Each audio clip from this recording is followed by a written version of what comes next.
This is the Russian Dynamite, Masha Slamovich. Becca here. This is not America's Sweetheart, Davian. It's Billy Starks. And the super fly guy, Trayvon Jordan. This is the fly side flyer, Jalen Brandon. Hardcore Princess, Jules Malone. Hi there, this is the Bubblegum Princess, Alexia Nicole. This is the Brazilian Wonder Woman, Christy Jane. This is the baddest black belt, Chennai Kai. This is Kid Bandit. The smash hit, Joel Bateman. This is Robin Renegade. Cody Hawk. Brutal Bob Evans. And you are listening to Wrestling with Entertainment, one of my favorite podcasts in the whole wide world. This is Founder Jackson, and you're listening to Wrestling with Entertainment. Hello, and welcome to the show. It's Wrestling with Entertainment, the only audio experience on the web today, the trusted choice for interviewing all your favorite wrestlers every Tuesday and Wednesday on YouTube and Castbox, sponsored by Rogue Energy and Player One Coffee. I'm, of course, your host, James J., and it's a great day for wrestling, because we are wrestling with Founder Jackson! Thank you for the the very enthusiastic welcome. Yes, I'm excited to be here. It's we like to do it big here on Wrestling With. And well, that's good. Nice to see people do things properly still. Right. Can you tell us where we can find the Founder next event-wise? So you can see me next. I will be wrestling at DKW Revelation in Bromley. That'll be in October, the 4th of October, to be precise.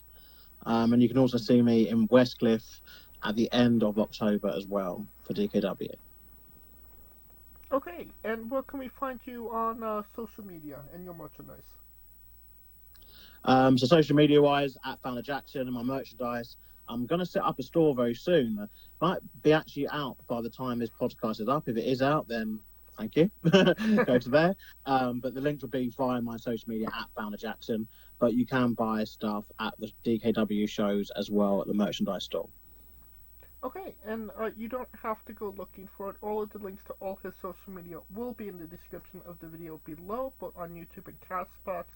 And if his merchandise store is indeed up by the time of this recording, that will be in the description as well. Perfect. Alright. Correct me if I'm wrong, but you are the owner of DKW, no? That is correct. Can you tell us about your company, DKW? Well, DKW is a wrestling promotion that's been active for the past 26 years. We just celebrated 26 years. I personally have been involved in DKW for 20 years with various roles. And obviously, spoilers to anyone who obviously doesn't know this, but I guess obviously we are going to peel at the curtain obviously today with this. Is obviously my role outside of the character of Founder Jackson is as the owner, the co-owner at least, of DKW for the past 10 years. And what, like you said, you've been with DKW for 20. So what was that moment like when you were approached to actually purchase the company? Well, the last owner, John Ritchie, he was the owner one of the owners when I first started at DKW. The situation was that he wanted to take a step back from the business, and so I came into DKW, when it wasn't really at a good place, I'll put it that way. And just so people know, DKW is linked with a trainer's school. So I run also the training school as well as the show element of it, as well as an in-ring performer on the show. But the old owner, John Ritchie, he had decided to step back from the business and step away from the business. And so the opportunity basically was there for me to come in and to take over. It was a no-brainer for me because I'd always have an affinity to the place anyway. Like I'd been involved at that point for about 10 years myself, and met people who I consider to be lifelong friends, basically, through DKW. And my kind of whole life has been, geared up around it. So for me, it was a no-brainer to kind of take over. And I was already, at the time, I was already the booker anyway, at this point. So it was the next logical step to do. What is being with DKW for so long and getting the opportunity to own it? What does that mean to you? Well, it's everything really. And like I just said, I think, for me, like it was an absolute no-brainer to, take over the company. I think if I hadn't taken over and it would have closed, I would have always regretted it. And I think that it's now like a big part of me and my identity. And obviously, the founder Jackson name, people actually don't know this actually. I don't think you're actually getting exclusive here, but the founder Jackson name actually is a tribute to our original owner, Frank Reimer, the guy who founded DropKixx. And so the founder part of my name is a tribute to him, Frank Reimer, who passed away a couple of years ago. He was the original owner of DKW. And so I kind of adopted the founder part, as that's the kind of part of Frank Reimer that I would take with me, because he was the owner when I first started at DKW over 20 years ago. He was the owner, he was the guy. He left, and then John Rich took over, and then obviously John, very recently I saw John Ritchie, and at the annual wrestlers lunch that takes place in Watford, and he was a big part, a big influence. So I think I felt I kind of had to take it over, in order for me to kind of honour kind of those two guys who had kind of looked out for me and for many others. I didn't want to kind of see it kind of go to shit. Sorry, I don't know if I can swear, but yeah, I didn't want to see it to go, not to plan, basically. Now, is it like you said, you're wearing many hats at this point. You're active performer, you're coach, trainer, you're booking the shows, you're running the company. Is it difficult to transition and go from, okay, now I'm a wrestler, now I'm the promoter, now I'm the coach? It's particularly difficult. One of the most challenging tasks for me is being able to switch the promoter / showrunner side of me off to remember I'm a performer. And obviously I'll get a lot of stick with this sometimes, like there's a lot of people who kind of go, he's putting himself in the main event or on last or kind of thing, but sometimes logistically and mentally it works better for myself.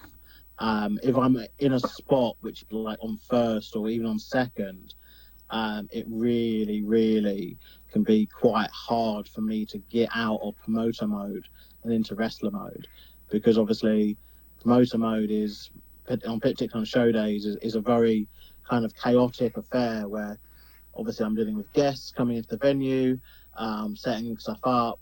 I'm trying to liaise with talent about other matches.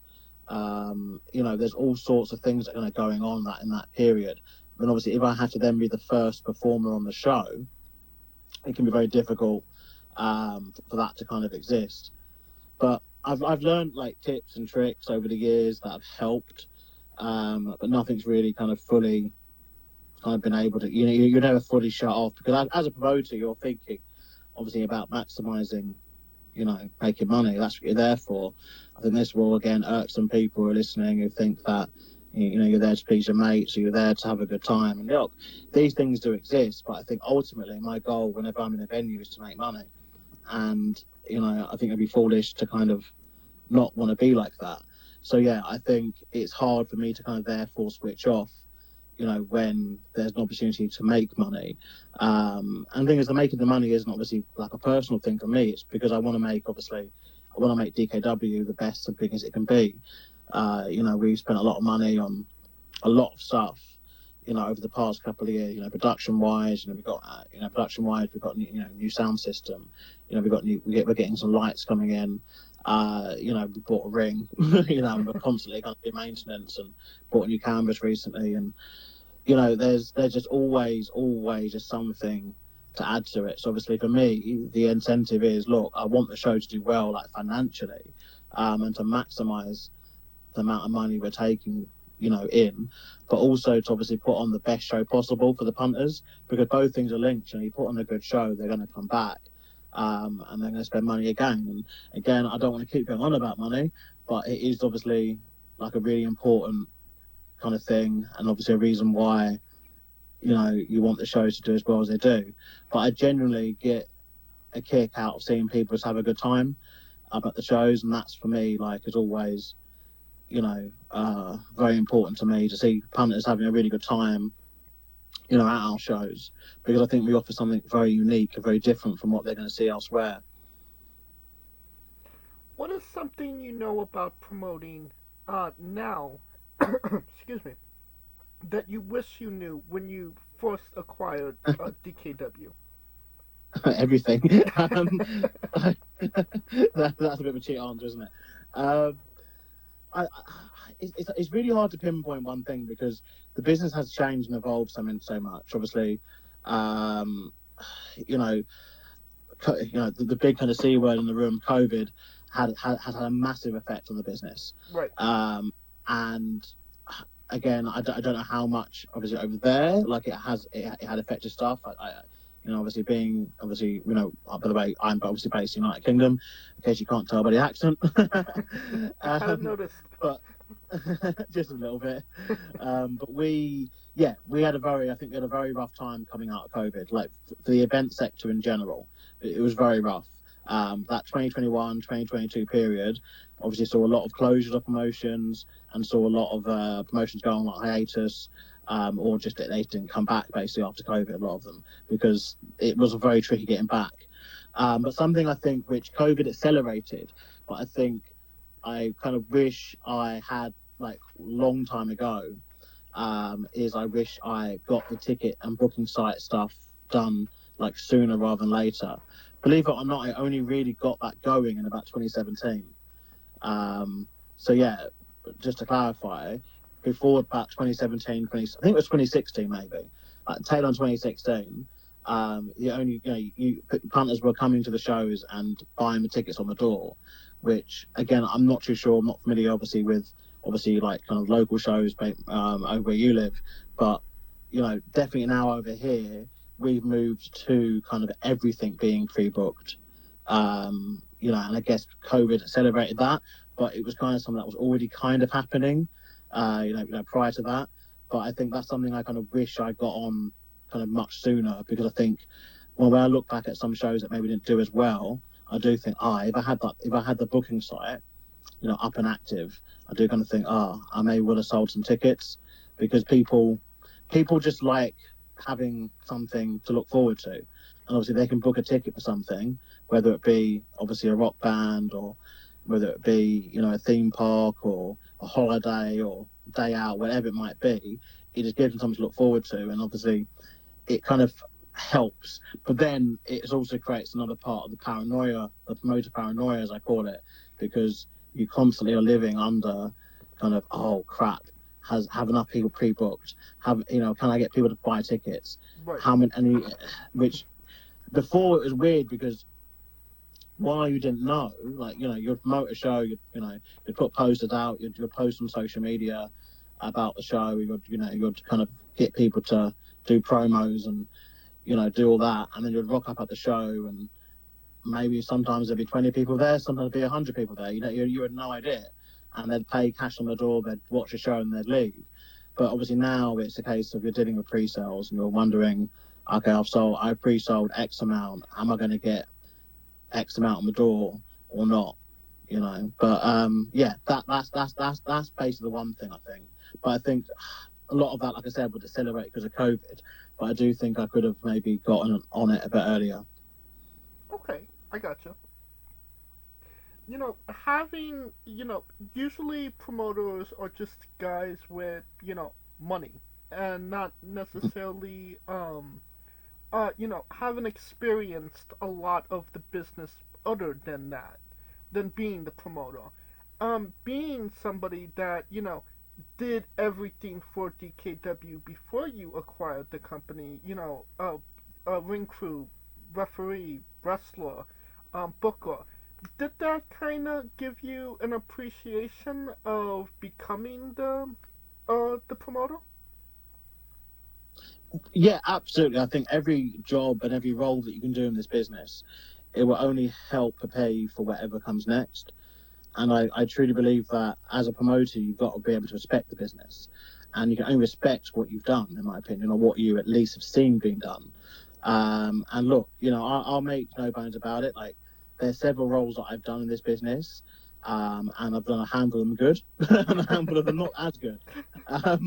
But I've tried, and I've always had admiration and respect for all those roles. And like I said, when I first came into DKW, and I tell this to like everyone new who comes into training school, into the shows, is I was like you. I walked into this training school, over 20 years ago now, and I saw the judo hall that we still train in now, and I saw, the plethora of students that were about, and I took my first bump, on those mats, just like you are about to, as your first session. I did my first forearm, my first flip bump, my first suplex, everything, all my first, the same that obviously a new guy will have, is in that. And then obviously I started attending the shows at first as a fan, then helping out. Then I was a manager, I was an MC, I was a referee, I did music, I was doing timekeeping, I did the website. I did whatever I could basically in order for me to kind of have a part of the show. And then I became an in-ring performer. And I think nowadays, sadly, I think what's lost of a lot of people is they only kind of want to do, or only seem to care about, the actual just bell-to-bell match. So, and I hate to say it, as much as obviously we all love wrestling. Your podcast is called Wrestling with Entertainment. Like you love wrestling, all your listeners love wrestling. But in terms of the overall part of our business and what we do, is actually quite a small part. For number one, it's a wrestling business, so the business part is a very important part. But number two, there's more to a show and what goes into a show than just the actual matches. And I think that's what's lost in a lot of people now, where they come into the business and they only care about getting their match, getting their shit in, getting to, just basically getting to do what they want. But I think a big part of it is the stuff building up to it, because you're not going to have like a 5-star match if you haven't got a wrestling ring built. Right. End of the day, and someone's got to do it. Someone has to do it. And obviously I know in America in particular, there are lots of promotions that run with a ring crew existing, and then the wrestlers would come, the talent show up. I say talent, but I include, again with talent, I like to include the referees, the managers, the sound guys, all that. That's all talent in the day. And they show up and they do the show, and the ring crew then takes the ring down. And it happens on some promotions over here as well. But obviously a lot of promotions do deal with the fact that the talent, as in the on-show talent, are also doing the ring setup, or maybe doing music that day. Like maybe your manager, maybe your referee, maybe your what we call a runner. Sorry, I don't mean to be patronising to your viewers, but I just obviously want to make sure that I'm covering everything. So a runner is someone who basically help out on the show, but kind of like a production assistant essentially. Yeah. You could call them tea boys, I guess, or copy. But they are like runners. But at the end of the day, every single role on that show is going towards making that show the best it can be. And so I think as a promoter, it's important that I understand that all these roles are important. I think nowadays workers you understand as well, because the business has got much more visual because of social media, and so obviously people really need to be respectful and mindful of like the people bigging up people like your photographers and your videographers / roam cam, or people doing your cameras and sound basically, because I think at the end of the day people want those cool clips for YouTube or for Instagram or TikTok or whatever. You're only getting those by acknowledging the fact that we've now had to obviously invest a lot of money and time into obviously getting those things set up for you. Right. And I think obviously there's loads of people we work with, like photography creative, Kevin Trout. I've been working with him for years. He's a very good photographer, and he gets the stuff done. Like we've got a lot of different guys like Carlos. So I'm shouting people out because they're very important to me. Like Carlos, Harry, and a few others to do our own cam stuff. And editing wise, we've got a few people like Charlie and Robin Tristan, who's also our referee. Like they do the editing, for our shows. And so I think, those people, the visual people, are also people you've got to be mindful of. So I think, as someone who obviously is promoting, I need to make sure that I've had a go at doing this stuff. Like obviously, so during the lockdown bits where we was allowed out. So over here we had different things that went on. But anyway, we had certain periods where we was able to do stuff. We did a YouTube series called Demolition. It's still up on YouTube now, YouTube now. And I filmed, edited, did commentary, did loads of different roles on that show, so that I was obviously prepared for the inevitable. If I need to do it on my own show, I could do it. Right. That's the kind of level. And I think every role. Just to surmise, sorry, I know,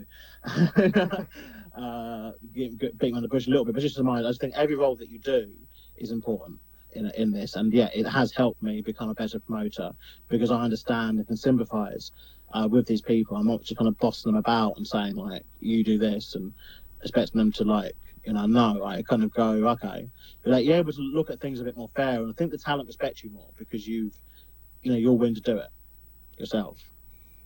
Right. And I don't. You mentioned some promotions having ring crew that just set up the ring. I've never heard of from my perspective, I haven't heard of independent promotion having ring crew. Okay, I mean, I'm only going obviously based off kind of what I've heard from people who have been to the States, been to certain promotions. They've mentioned that some promotions have had ring crew.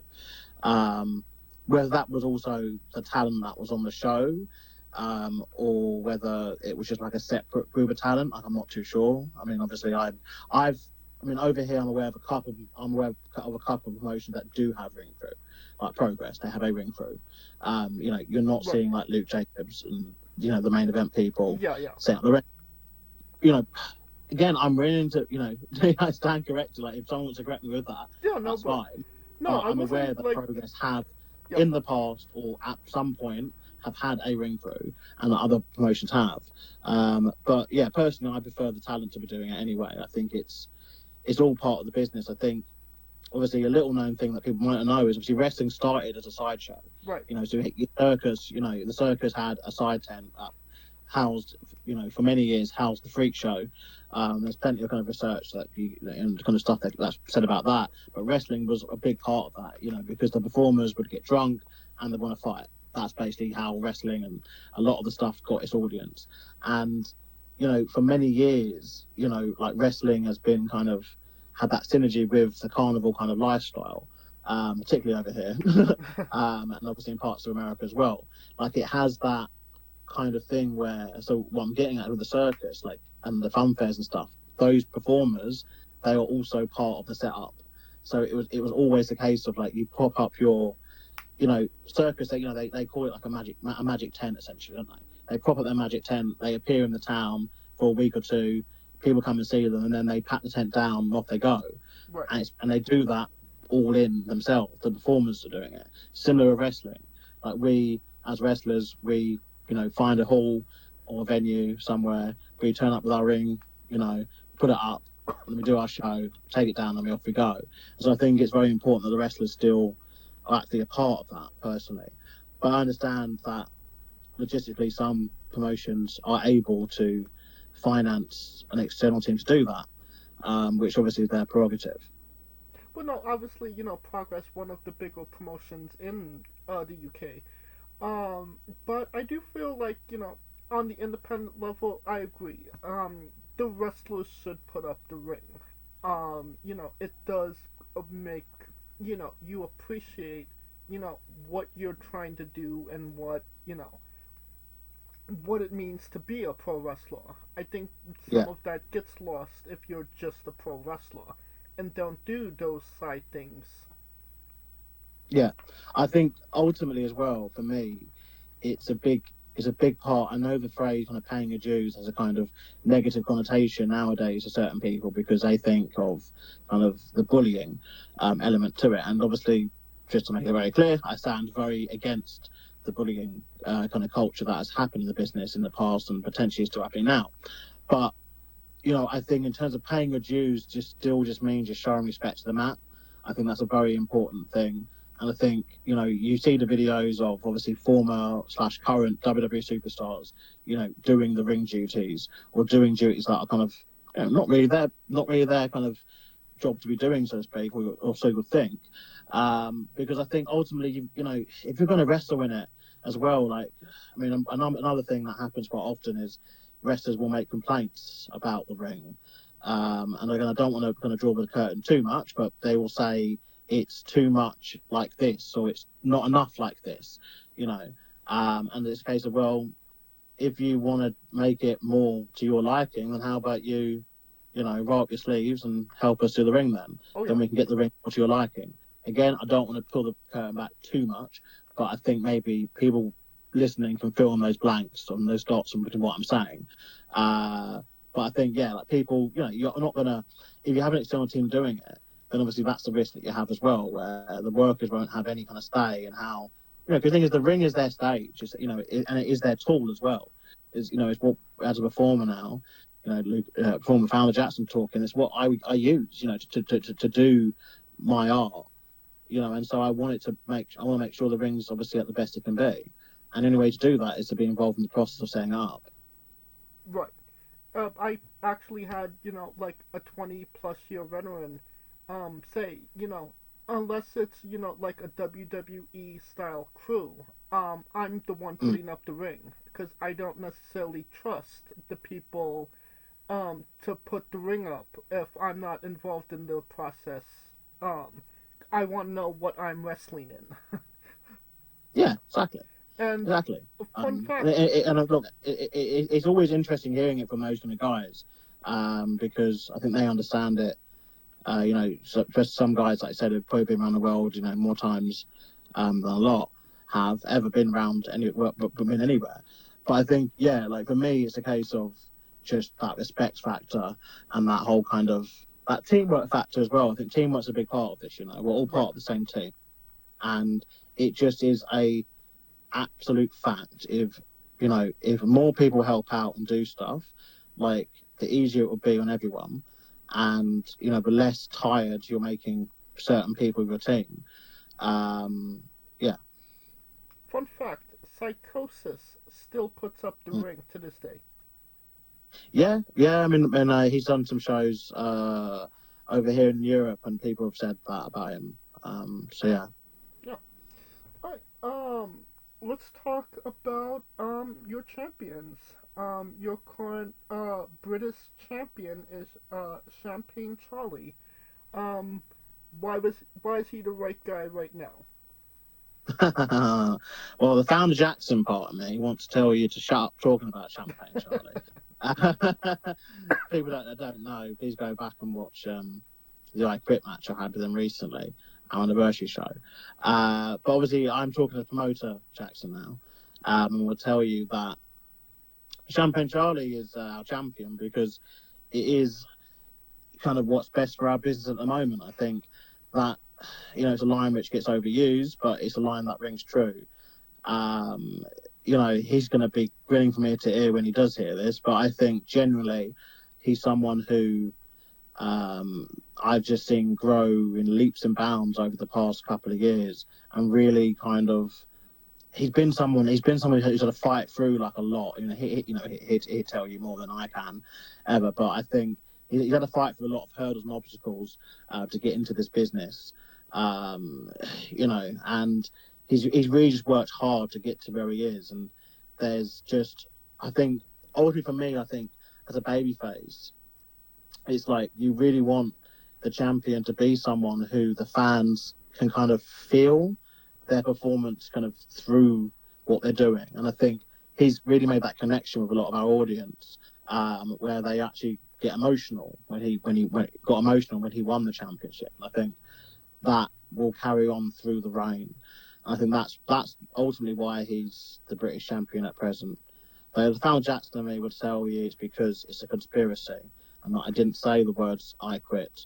I said something rhyming with "quit," potentially. But no, he is literally he's such a good guy. The man behind Champagne Charlie too. He's such a good guy, and I think he's the right person to lead us. Into our kind of era we're in at the moment. And your current showcase champion is Benny Nitro. Weirdly fun fact, they're kind of connected, them two, as obviously Benny Nitro and Champagne Charlie were once a tag team in DKW. But yeah, like Benny, he's another one who he's had his ups and downs in the business, but he's really put a lot of effort into getting himself into good shape, and he does a good promo. And I think, it really felt kind of deserved when he won as well. But obviously he's a bad guy, so obviously he doesn't get the same kind of love and adoration from the fan base, obviously, when he wins a match. But I think it's a very recent decision that's been thing. Obviously we are recording it before he's had his first title defense. But obviously this goes out off he's had it. So if he's had it and it was good, well done, Benny. If he's had it and it was bad, then we shall see what happens next, I guess. No. I mean, anyone can have a bad day at the office, I guess. But he's a really hard-working guy, and his in-ring work is very, very good. I think he is that kind of cool kind of wrestler, because the whole point of the showcase division is for it to be a showcase of what people from the academy, whether they're training most regularly or not, like what they can do and what they can bring to the belt. And so each champion kind of brings with it their own, kind of style and their own kind of je ne sais quoi, shall we say, to it. I think Benny's be a very good one for us because he's very kind of flashy and very good between the ropes. All right. Instead of now the current tag team champions is Life Changers Inc. Can you tell us about your relationship with Protege Vicky and Dan Chapman? Okay, so this information is incorrect. The current tag team champions are actually the Emo Trash Boys. Oh. Yeah. Cage Match has lied to me. Where do you get the information from? Cage Match. Oh, Cage Match. Okay, yeah, we've had, I think we've got to update a show or two on there potentially. But do you want to answer the question again and maybe edit around it, or? No, just I'm fine with the incorrectness on my part. I apologize. Tell us about tell us about your relationship with Protege Vicky and Dan Chapman. So at the moment, so Life Changers, or The Change as we're now known, currently consists of, there's legally 3 of us and illegally 4 of us, I guess, as Dan Chapman's still suspended from DKW. But the moment there's Jaden, there's myself, and there's Protege, the Protege. And so Protege and myself, we had been kind of teaming originally. We added in Dan Chapman last year, and then obviously he's now been suspended by that evil commissioner, Danny James. And we've now added in Jaden very recently. And when we do have the championships, we defend them using the Freebird rule, which obviously is a nice way. If someone can't make a show, it means that we can always have a tag team title match if needed. But as we're the bad guys, we don't need to defend the belts. But yeah, at present we are not champions. The champions of the division are Emo Trash Boys, Andros J, and Ted Sabin, the Hellboy Ted Sabin. They are the current tag team champions, and they are currently amidst a feud with another tag team that we've got, and I'm really proud of these guys in particular, as they're fully kind of homegrown kind of talent. They're the Youth Project, Dylan Scales and Isaac Blair. They are both 16 years old, but honestly, they're wrestling like they've been in this like much longer than that. So yeah, they're currently that's kind of the tag team feud, or one of the tag team feuds at present, because tag teams are actually something which we're trying to kind of really kind of put a lot of focus on in DKW. So we're having, well, it's hard to say because we haven't, at time of recording, we will be about to be having a Falls Count Anywhere tag match as Jaden and myself at the Change. We will take on Axes and O's. That's Big O and Axel Woods. We will be taking them on at our Westliff event in a few weeks' time as of recording, but when you're airing it, it would have already happened, and it might be up on our YouTube. But yeah, that's another big feud that's going on as well. Both the two kind of big tag feuds that are going on simultaneously. I'm just curious. Obviously Vicky, two thumbs everywhere else. Where did Protege Vicky come from? So the Protege came from the fact that she's kind of like she kind of found Jackson's kind of apprentice, kind of first student, so to speak. And obviously she was previously a good guy character, or good woman character, I guess. Played a role of babyface very well in DKW as a manager. But she turned, we did a turn angle with her, and she's obviously now a villain, or a heel, as you guys would say. And she's obviously under Founder Jackson's evil rule. And so, hence the Protege kind of stuff. Okay. And going back to tag team champions, Emo Trash Boys. You've had quite the issues with them as of, well, not recently, but the Hellboy you had issues with prior in the past, no? As in me, Founder Jackson. Yeah.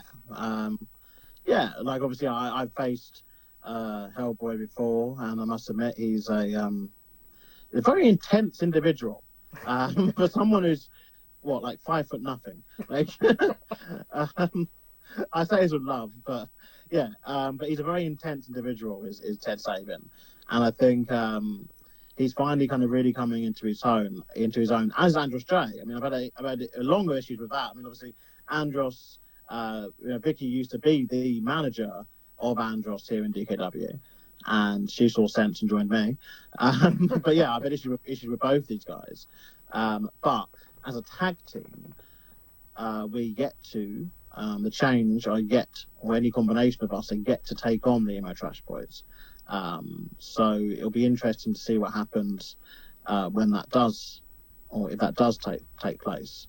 It might be a bit hard to do, as we're all bad guys, you see. So I don't know, the fans will want to see us all all go down with thing, but maybe we can set something up, maybe like a triple threat tag or something. But both Ted and Andros, they kind of really come into their own as a tag team, are doing really well. And we're looking forward to kind of seeing what goes on next. Like I said, we've got quite a good tag division. Like I said, I mentioned a few of the tag teams already. Obviously, such as Emo Track with the Champions, the Change, which obviously has different combinations, but there's 3 of us at the moment. And then we've got that Youth Project, Axes and O's, and we've got a few others that we use from obviously outside DKW as well.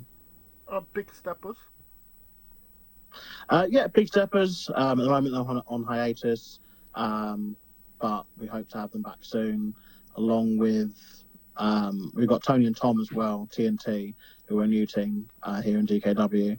The Luca Valentino brand, which currently houses Benny Nitro and TNT at present. So there's quite a few different combinations for both tag team matches, and I use the term trios matches. I think that's more accessible than, I think, 6-man tag or 6-person tag matches potentially as well. So we have multiple kind of combinations that can take on each other.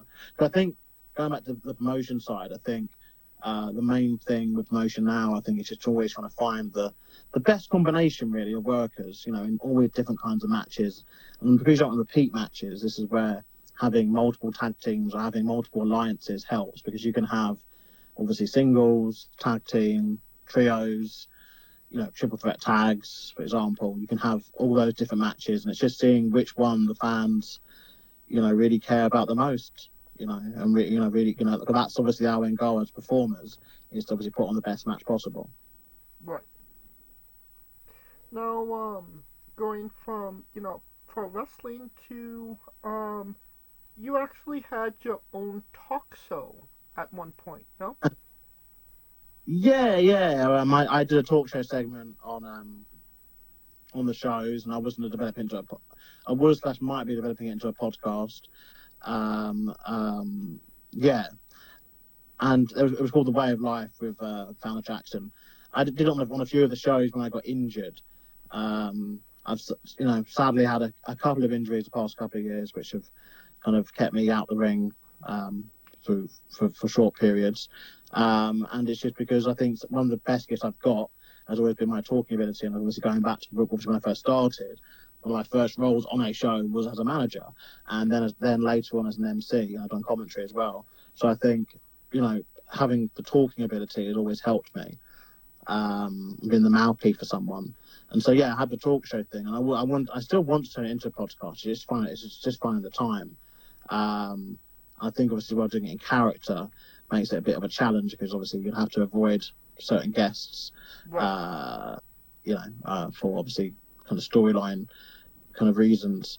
But I did the talk show stick. I think it's not. I don't know how. I'll ask the question. Is a talk show segment used often on an American independent show? Very rarely. I mean, I maybe know maybe 2 out of the 150 that we have. It's similar over here. Obviously, format-wise, British wrestling shows are very, on the most part, are very wrestling orientated. Right. I think we run what would be known as family shows, so we get away with being a bit more of the entertainment factor. So we add in stuff like the raffle, and we usually do have a promo or something before the match. But as in general, it is very hard to kind of keep people's attention on something that's not kind of in-ring action. I think obviously WWE in particular, even they kind of. I don't really watch the weekly television, so someone's going to correct me here. But I don't remember there being so many talk show segments. There's lots of talking segments still, like promos, and the bloody dreaded 20-minute start of Raw promo every week. But there's not there's a point where there seemed that there was Miz TV every 5 seconds, and then the KO show, and who else had one? Didn't Austin Theory have one at one point? But I know, again, correct me if I'm wrong, but I don't know. I don't think there's as many even in WWE now. There's lots of promo segments, right? But there's not lots of talk show segments. They don't pop up as often. In the last 3-4 months, I would say. But there's definitely KO show, Miz TV, Austin Theory's partner. I'm blanking on his name. Grayson Waller. Grayson Waller effect. Yes. Because he was doing that.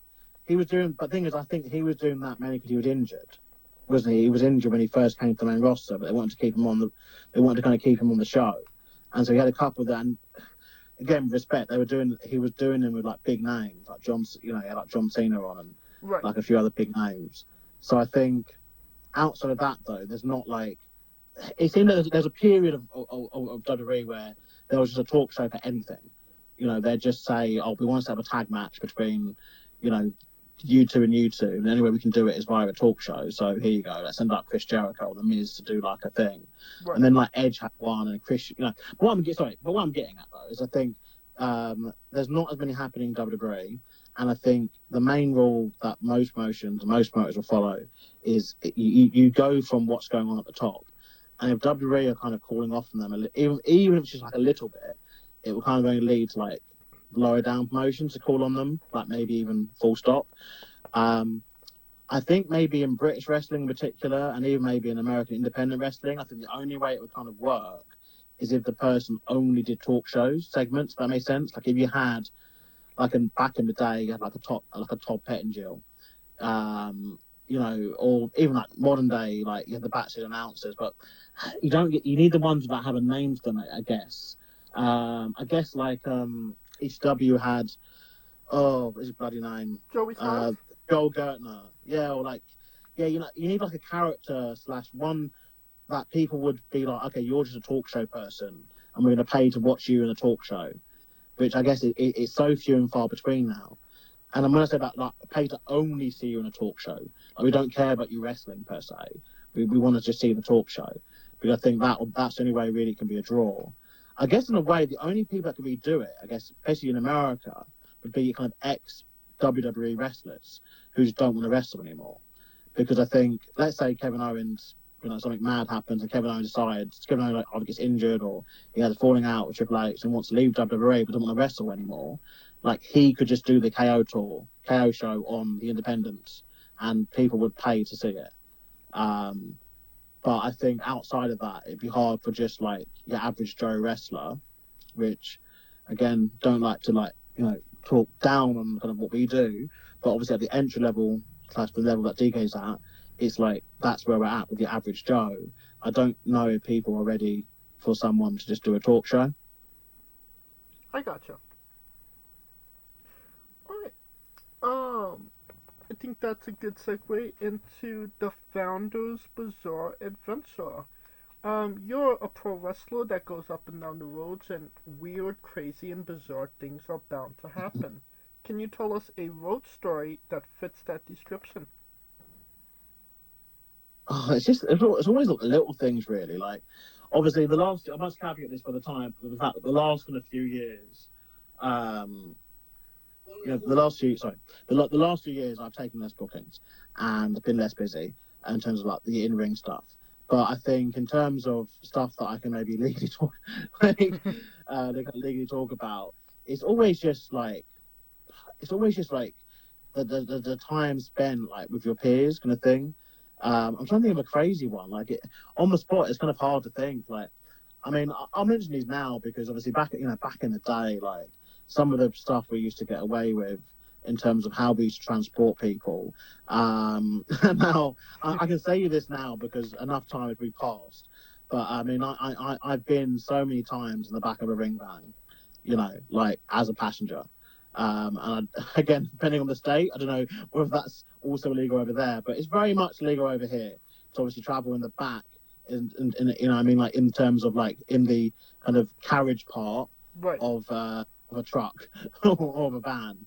But there's so many times. I mean, one time we were near Basildon, which is in Essex, near where we train, and there was two of us in the back of the ring van, and there was one of the tyres went out, was going on its way out, and so the police pulled us over, and so we hear, obviously in the van, we kind of hear, the conversation through the metal and all that kind of stuff, and they obviously first they're just checking the wheels, but because the van, they then decided to open the van, and obviously at the time I remember I was having a sandwich. And the police officer opened the back of the van and just see me having a sandwich. I was like, oh God. And obviously, had to bloody walk from, Basildon to the station, about an hour. And in the rain as well, which only just started raining as well. But I think a lot of the crazy stuff, I'd love to say, there's loads more. I'm pretty much one of the tame people. I've had crazy journeys in the sense of how long they've taken. And I mean, one that I'll kind of pinpoint on was I actually went to Wales for a non-wrestling holiday, non-wrestling excursion, let's say, with a mate. Just so people know as well, Wales is not part of England. For you American listeners, Wales is not part of England, and is about 6 hours away by car. But while I was over there, there was a problem with my car insurance. And also while I was over there was a problem with my mobile phone. So essentially what happened, my car insurance had got cancelled while I was over in Wales. And then my phone signal, the village we were staying in, the whole village, the entire village, only had phone masts for one mobile network. And so my mobile network wasn't that one, essentially. And so I had so many problems. But how wrestling links to it is I ended up taking wrestling bookings while I was there there was a promotion that I worked for quite regularly as a referee, and as other roles, called LGN Wrestling. They were actually over in the village I was in, doing 2 shows.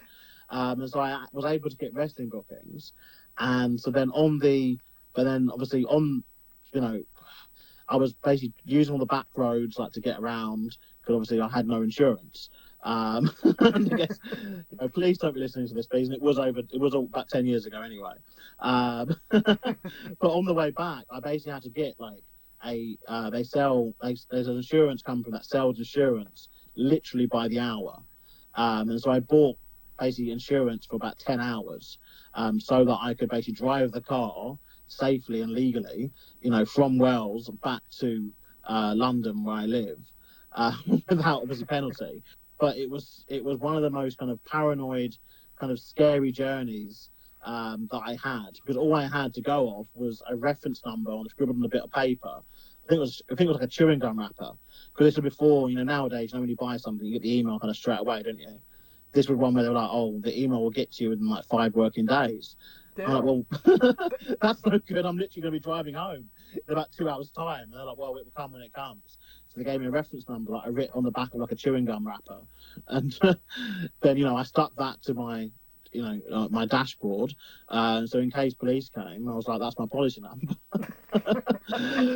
But yeah, I'd love to say, like, I'm sure you've had people on your podcast talk about bloody, loads of probably things with girls and, hotel rooms and dramas like that. And I'm just talking about bloody being in Wales and forgetting and not having car insurance. But I think in terms of this though, I think what is actually wild though, just like on a kind of base level though, is the fact that wrestlers, up and down this country and around the world, regularly are spending like so much time like away from families and from friends, and I can't even tell you the amount of stuff that I've missed. Because for me, like Sunday, we train on Sundays, so Sunday, is training day. Like I do not work on that. I work an outside job outside of this. I do other stuff like boot sales and stuff, but I do not take kind of commitments on a Sunday. Because that's a training day. If I've got a show, it's a whole day thing, and I have such a great team of people around me that I want to shout out as well. Peter, Craig, Ash, Dan, to name they're the core ones. But, they obviously they're with me on show days, and it's a lot. I cannot stress how long this day now is for us, because we're dealing with multiple different factors, and they're often 14, 15, 16, sometimes even 18-hour days, like all in. Because we're counting from when we're collecting the ring van to loading the ring, getting to the venue, doing the show, taking the ring down, putting the ring back. Do you know what I mean? Like we count all that in, but that's the commitment wrestlers and talent and promoters are doing for this, and it is wild. Like it's mental. Like sometimes I go back to my day job on a Monday, having done maybe let's say I've done 2 shows the weekend. And, I talk to my colleagues and, I ask them what they've been doing. And they just say, oh, well, we went to watch the new Deadpool movie on a Saturday night. Or we had an Indian went out for curry maybe on Sunday or something. And I'm just stood there going, yeah, I did 2 or 3 matches, drove, potentially, 100 of miles, 8 McDonald's, amount of times I've eaten McDonald's at one. How you're a British wrestler? If you've eaten McDonald's, in your car, or been the last people in a McDonald's before it closes, I think that's how you're a British wrestler. Because you're having to basically, it's the only thing. I don't know if it's the same thing, over. I guess the States we've got loads of different things, bits and pieces it's open all the same time. Everywhere. The pro wrestling that's everywhere. But it's the only thing that's bloody open. Right. Because you'll be on your way home from a show, and if it gets to pass about 11 o'clock, 12 o'clock, and I don't know how much, over here on Sundays in particular, our country decides to basically shut everything about 5 o'clock. unless it's like a takeaway. And so, like a fast food place. And so if you're on the road past about 9 o'clock, 10 o'clock on a Sunday, the only thing that'll be open is a McDonald's. And so you end up there. And then you get the tap on the shoulder from the employee telling you, oh, just, we're closing in about 5 minutes. But, oh, okay, I'll just go and eat my burger in the car, while driving or whatever. But yeah, I think this, it is just wild. The more you think about it, like, the amount of stuff I've missed, and like I said, over 20 years now, being part of the business, from one way or the other. But even like when I first started going to shows, like, I used to get, like pocket money, or like over here we used to get there's a payment we used to get for going to college. Like, it was like, at the time it was £30, and that might be about $40 or so, a week. And I would spend all that money basically on wrestling. In terms of I'd buy the train ticket to get to wrestling, pay for training, and pay for my food, obviously, kind of while I was there. And, that was what I had to do. And, to get into some venue, I had to get sometimes like 2 or 3 trains or whatever. But, you do it because you love it. That's it. Like, if you love this, like, it doesn't feel like work. And I genuinely mean this so much, but, I mentioned before the 16-hour days. If that could be my full-time job, like how I made money, I'd do that 5 days a week. Like, I would literally do that, and it's bonkers. People going, well, you could just work in the office and, type numbers and get paid like, 50, 60, 70K a year. But no, I'll turn that down if tomorrow someone said that there's a job where you can just run shows, be a wrestler, like 5, 6, 7 days a week. I would just be like, right, off I go. Because, to me, I think if you love it, it doesn't feel like work. And for me, it doesn't feel like work because I love it so much. Exactly.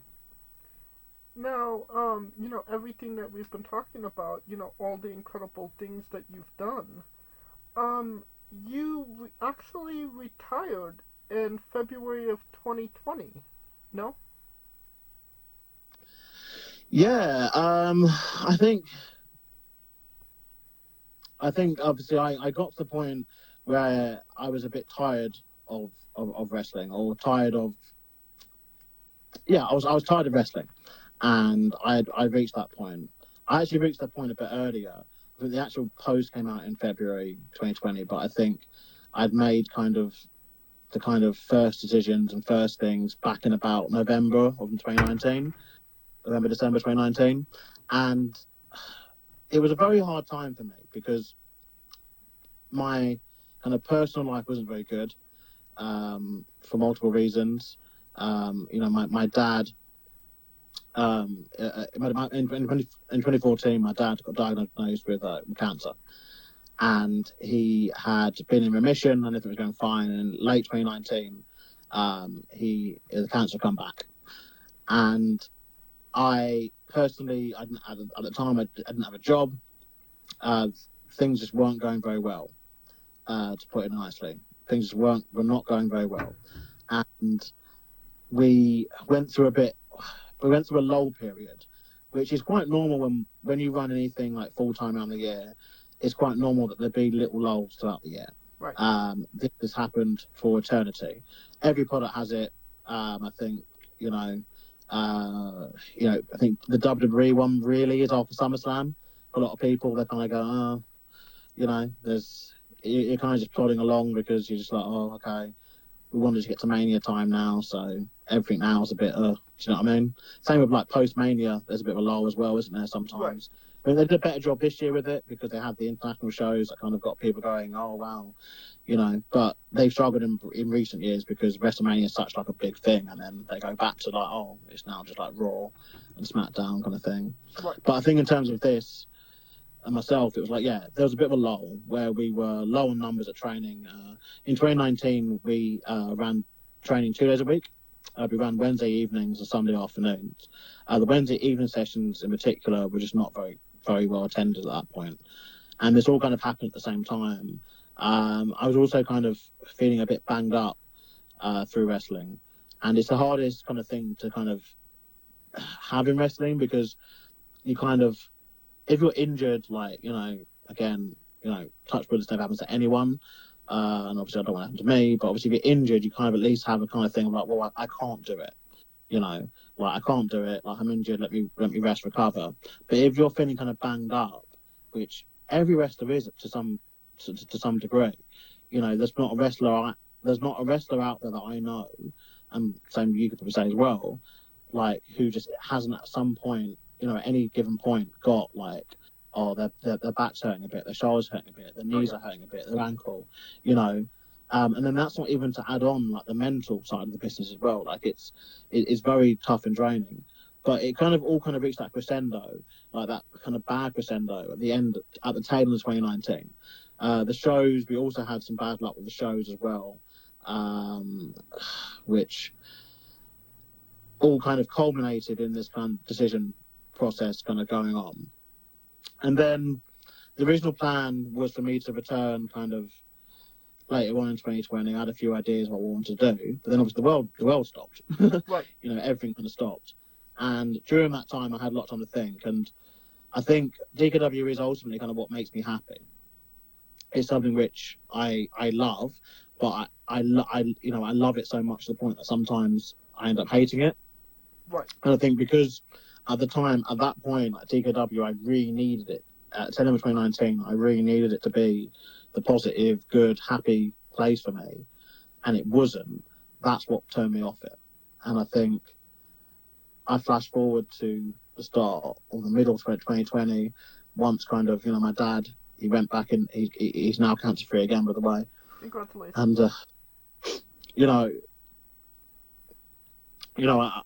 I got myself in a better place mentally. I was able to kind of see, okay, well, you know, I don't really kind of want to quit, and I don't really want to kind of leave this behind. But you know, it was tough. You know, it was a tough kind of spring around, but it took time. And then in lockdown as well, like I think everyone kind of had that thought process of many different things. But I kind of really kind of wanted to kind of correct. You know, we had a really good show. We had one really good show at the start of 2020. And we had one okay show at the start of 2020 and then one not very good show. And because, with respect, 2020 to like most people is just the COVID year, anything kind of good that happened in that year, people have kind of instantly forgotten. You know, like if you ask anyone to name something good that happened in WWE in 2020, that's not in the COVID era, I think people will struggle because COVID dominated that entire year for a lot of people in every sector. And for me, I think promotion-wise and wrestling-wise, I needed to kind of come back out of that and prove that, look, you know, we can do better. And we came back, and like I said, it was a very kind of, it wasn't the smoothest of starts, so don't get me wrong. And it took us a while to get into our stride, but I do think that we did eventually. We got back, and we got back to a level that I'm happy with, that the fans definitely are happy with. And mentally, like for me as a performer, I'm happy going out there and doing what I do, and I'm willing to help give the spotlight and give the guys on the show the spotlight too. That's awesome. And you know, you mentioned loving DKW so much. Yeah. Can you tell us why you hate Harry McDonald so much? Oh, Harry. I guess. Well, I'm answering this as Founder Jackson, right? Yes. I hate Harry McDonald because he beat me with the tag belts. That's why Founder Jackson hates Harry McDonald. No, Harry is a phenomenal talent. As promoter Jackson now, I have to say, Harry is a phenomenal talent, and is someone who who has the power or the capability to do very well in this business. He has the tools. He's a very good talker. He's got a good look. He's got a good gimmick. He's got a good understanding for the business. You know, and at time of recording, you know, Harry's currently on a break from DKW. Hence what I mentioned earlier about the Big Steppers kind of being on hiatus, as in the team are. But obviously Ryan Curran, you know, still going to be active going forward. But Harry's on a bit of a hiatus. The reason why I won't get onto on this podcast, but you know, he has nothing negative, but yeah, just Harry has Harry's a very business minded individual, and so there'd be opportunities hopefully that would come to work with him again. But yeah, in terms of Harry, like he's someone who, personally, like I've always had like a good relationship with him. I coached him from a young age. Like he came to the training school from I think when he was like 14, and I've seen him kind of grow as an individual person and as a performer. And there used to be weekends. I mean, there used to be like Saturdays where we'd kind of I'd FaceTime him and we'd watch wrestling. Annoyingly, WWE Network needs to get that thing that Disney Plus has, that whole kind of view together kind of stuff, because that would have made it much easier.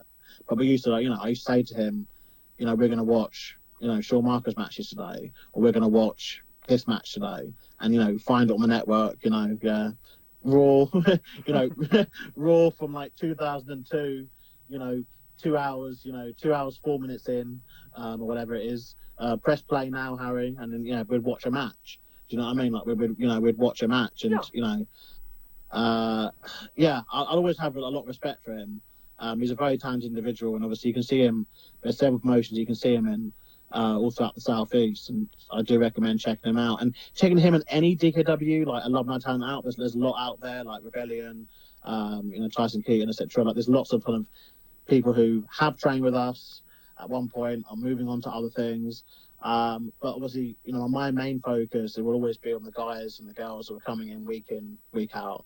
And there's so many of them, that you're going to see. And I think that's going back to what I said much earlier on about the DKW shows being unique and different. I think that's the main reason for it. Like, you're getting to see people at the start of their wrestling careers. You're getting to see unique, homegrown kind of individual talent coming through, which is unique to us and our promotion at the time that they debut and they start. So I mentioned Youth Project, for example. Youth Project, that how they've started, and over at least the first few months of their career, they are kind of DKW exclusive, so to speak. Not to say they can't go anywhere else, and there are always opportunities coming for them in other promotions. But a big attraction, I think, to a DKW show is seeing those people first. Right. You're almost getting like the VIP, you could argue, the VIP view of someone, because you're seeing, and there's been talent, like I said, who have gone on to much bigger things in the United Kingdom and even abroad that have been on or started on a DKW show. And so I think, for me, the current generation of people that we've got and are coming through the academy, that's very important for me to focus and spotlight and get on the shows. All right. Can you tell us about Mr. Fabulous? Oh, who's he? Mr. Fabulous. I mean, he's Mr. Fabulous. I think, the name kind of and reputation precedes him. Mr. Fabulous is a wrestler based out of Mexico. He's currently back in Mexico with his wife and kids. He wrestled for DKW for a few years.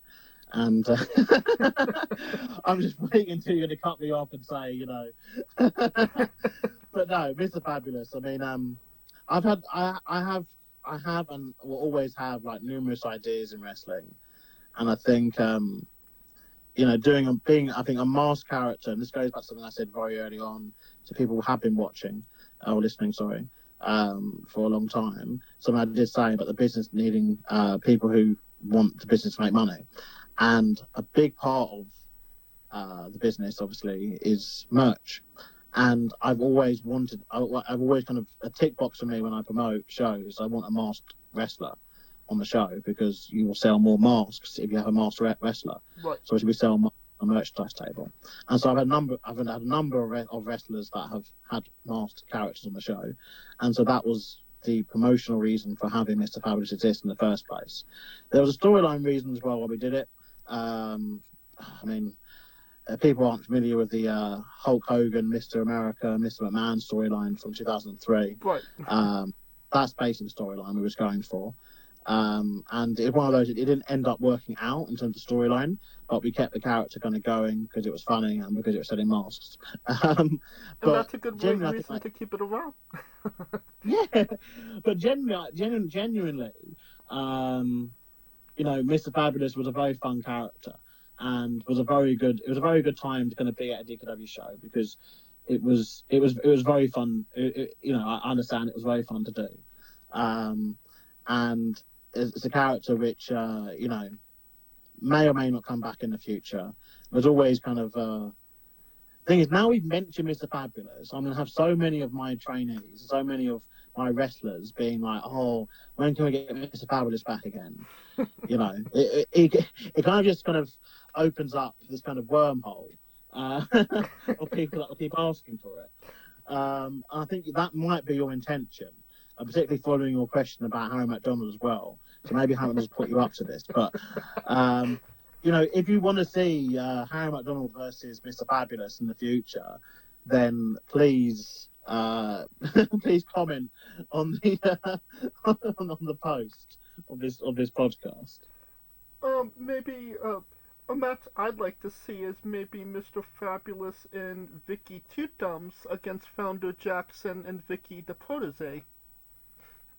What's the date today? It's not the 1st of April, is it?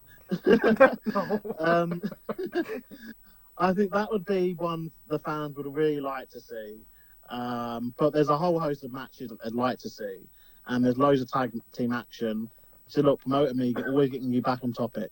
There's loads of tag team action that's going to come up in DKW over the next few months and few years, involving the Change, like myself and Protege, many other tag teams, maybe even the Big Steppers again. But yeah, we could also see Mr. Fabulous and Vicky Two Thumbs to kind of tag team in DKW. That could also be the thing. So, what one would you want? Maybe we could do a poll. Would you rather Vicky Two Thumbs and Mr. Fabulous become a tag team in DKW, or Mr. Fabulous takes on Harry McDonald? There we go. There are your options. There you go. It's Taboo Tuesday in DKW. Well, we actually do have a fan voting event that takes place once a year, and it's always quite fun to do that one. Awesome. All right. You mentioned maybe doing a podcast as Founder Jackson, but you did indeed have a podcast of your own. Can you tell us about Talking Crap Podcast? Yes, this was like a lockdown project. Obviously, Josh Porter, who he's someone who's done some sound and some commentary stuff for us at DKW in the past. But we kind of got talking in lockdown. I think, I'm actually looking at something in front of me now, actually, which again was a lockdown project. I've got a series of paintings on my bedroom wall that were all painted during lockdown. And I've kept them up because it just reminds me of that time. And how even when we had kind of nothing, and it was all despair, and I guess it was no different over there, because obviously there was a lot of shit that went down, let's put it that way. Oh, yeah. But it was a very depressing and miserable time. But obviously I just wanted to find ways to kind of make it not as depressing and shit. And one of the ways that I knew to do that was the fact that I love wrestling, and it has genuinely saved my life. Genuinely being a fan of professional wrestling since I was 3 years old, has saved my life on multiple occasions. When I feel bad, I'm watching wrestling. That's what I do. And if you're not going to watch wrestling, how about talk about wrestling? And so that's basically where it came from. And I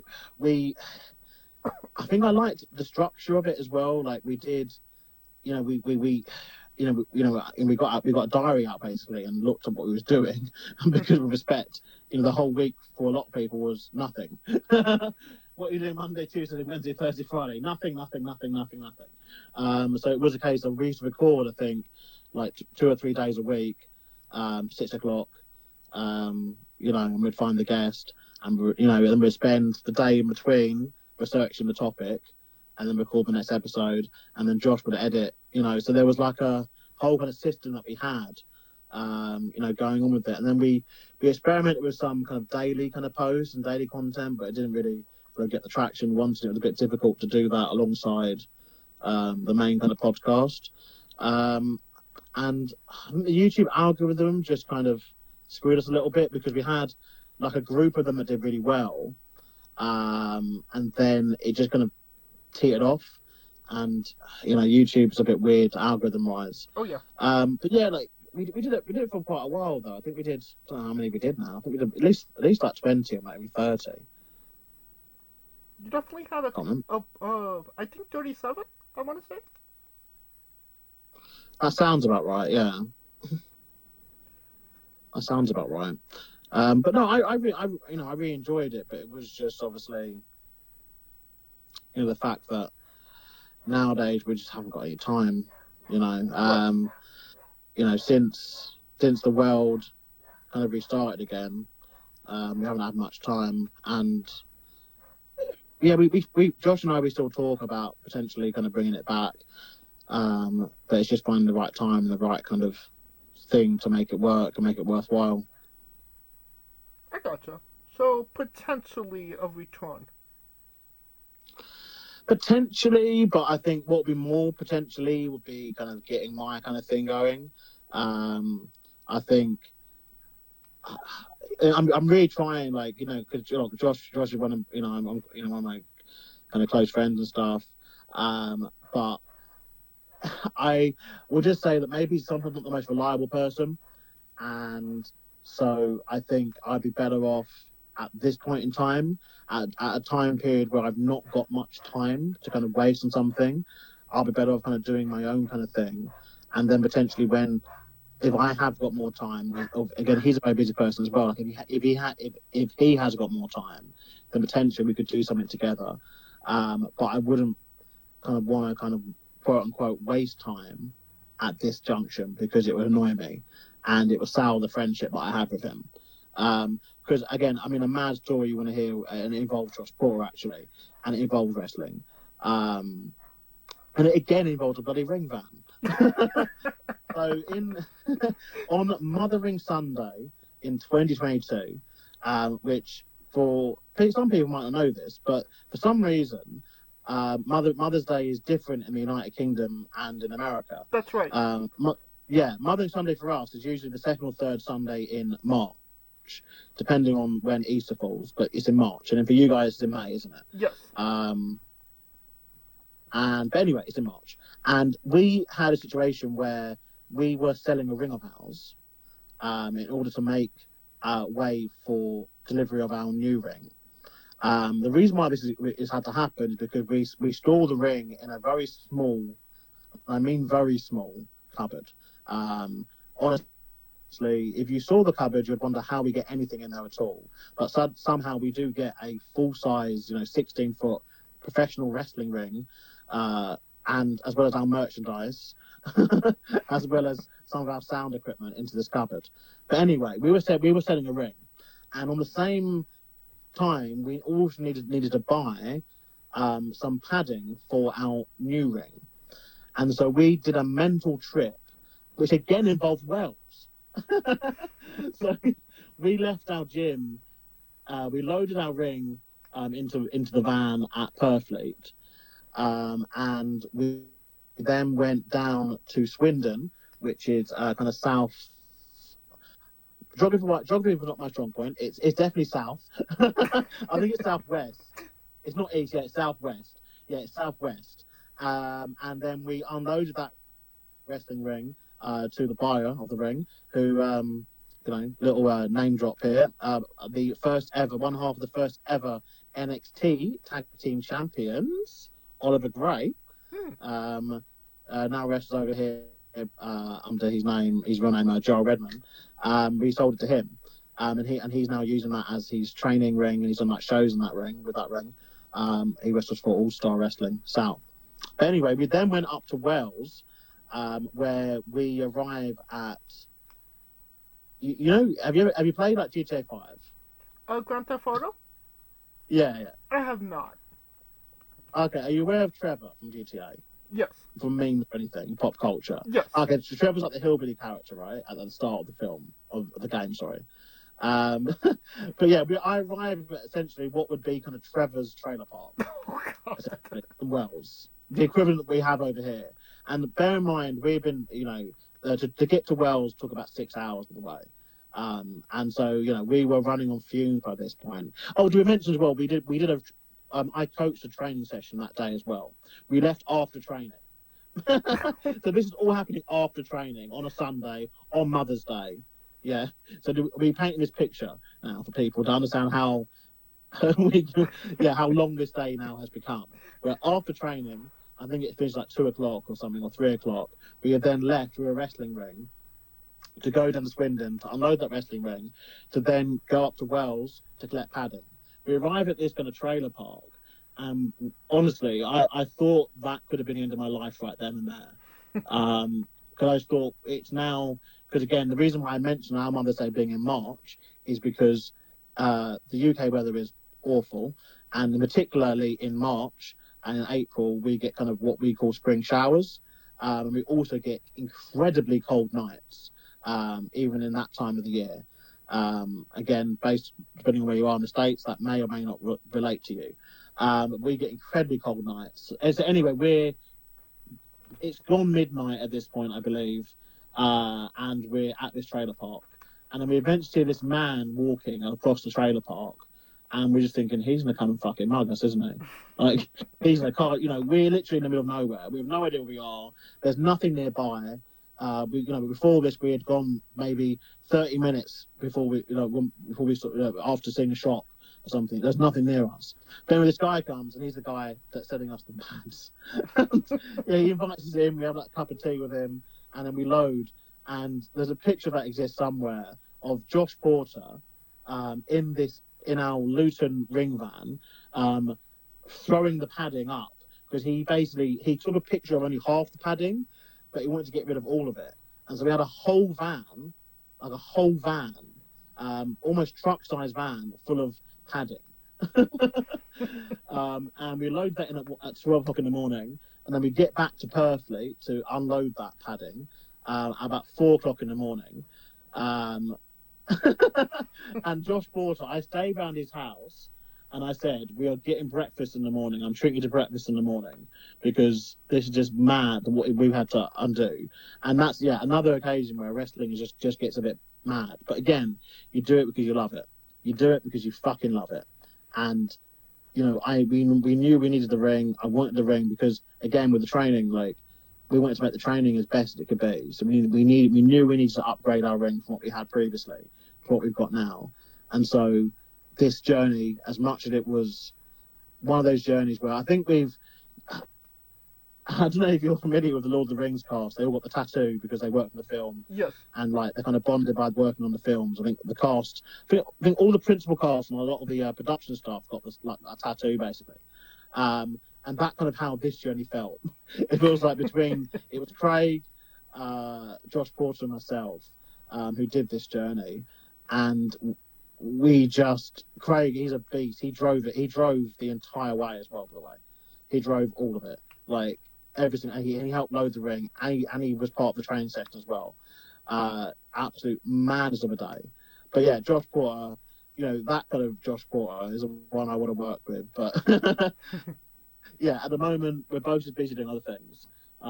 But there could be a situation where we come together for something potentially very soon.